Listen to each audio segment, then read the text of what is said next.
Bonsoir à tous, j'espère que vous allez bien. On est vendredi soir, j'espère que vous avez passé une bonne semaine. Déjà, je rends grâce au Seigneur parce que si vous êtes en train de regarder cette vidéo, c'est qu'on est encore là. Donc, merci Seigneur.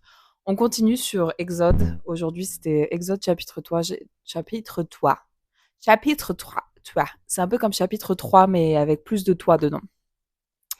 Je voulais qu'on parle tout d'abord des premiers versets en fait où donc Moïse était devenu berger du troupeau de son beau-père Jéthro, le prêtre de Madian. Il conduisait le troupeau derrière le désert et il vint à la montagne de Dieu à Horeb.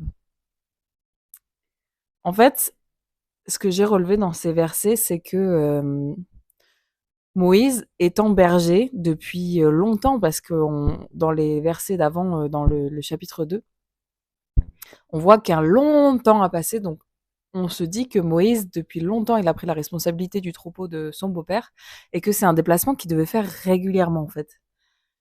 Et ça faisait partie vraiment de sa routine. Du coup, voilà, là, on voit dans ce verset que du coup, Moïse, il a été au-delà de là où il va d'habitude, j'imagine, derrière le désert et il va à la montagne de Dieu à Horeb.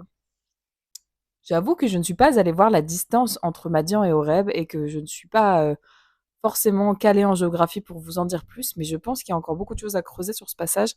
En tout cas, ce que le Saint-Esprit m'a mis à cœur, c'est que ce jour-là, en allant au-delà de ses limites, au-delà de sa routine, au-delà de sa zone de confort, c'est là qu'il a permis de découvrir, ça lui a permis de découvrir ce Dieu avec qui il n'avait pas de relation jusque-là. Donc en fait, le détour, on va parler du détour dans une deuxième partie. En tout cas, voilà, comment ça s'est passé. Il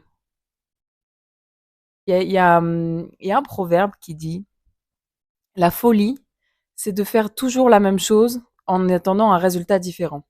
En fait, on peut imaginer que Moïse, parce qu'il y a eu, je crois qu'il y a eu 40 ans entre le moment où Moïse a tué l'Égyptien et entre le moment où Dieu s'est servi de Moïse pour rentrer dans son appel pour sortir les Israélites de la misère et de l'esclavage en Égypte. Il s'est passé 40 ans. J'aimerais savoir ce qui s'est passé dans la tête de Moïse pendant 40 ans. Certainement, déjà en plus, vu qu'il n'avait pas une relation à Dieu à l'époque, certainement 40 ans, il a dû passer des 40 années paisibles. Est-ce qu'il pensait encore à l'Égypte? Est-ce qu'il pensait encore à son peuple? Est-ce que il était juste dans sa vie de famille avec sa femme et ses enfants en train de faire son travail, le plan quotidien, quoi? Qu'est-ce qui se passait dans la tête de Moïse? Et pourquoi ce jour-là, parmi tous les autres jours, il est sorti de sa zone et il a été au-delà du désert? Et qu'est-ce qui s'est passé dans le cœur de Moïse ce jour-là?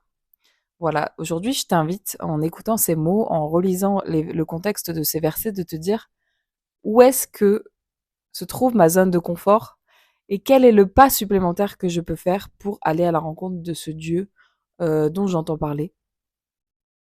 Par exemple, moi, la foi chrétienne, ça m'attire. Je me dis que j'ai rencontré des chrétiens autour de moi qui avaient l'air épanouis, heureux dans leur pompe, qui avaient l'air bien, et pourtant j'ai jamais mis les pieds dans une église ou j'ai jamais regardé une vidéo sur internet d'un preach, d'un pasteur, de qu'est-ce que c'est l'église en fait, qui est ce Jésus. Et ben je t'invite à le faire. Ou alors je sais que moi en ce moment je rigole parce que voilà, je suis formatrice, donc je travaille avec des adultes en reconversion. Et c'est vrai qu'à chaque fois qu'on est dans un milieu où en tant qu'adulte on parle de sa foi chrétienne, il y a beaucoup de questions et il y a beaucoup de blagues qui sont faites. Mais est-ce que sortir de ta zone de confort, c'est pas juste poser vraiment dans un contexte défini des questions à cette personne qui vit une fois, qui te surprend, une fois qui t'étonne, une fois qui t'amuse peut-être, mais est-ce que voilà, t'aimerais pas demander à cette personne qui est Jésus et qu'est-ce que Jésus a fait dans sa vie? Parce que franchement, quand on a rencontré Christ, on n'a qu'une envie, c'est de pouvoir témoigner. Voilà, c'est la petite exhortation du moment et je vais en faire juste une ensuite. Soyez bénis et sortez de votre zone de confort parce que c'est là que vous allez en faire des rencontres incroyables. Soyez bénis.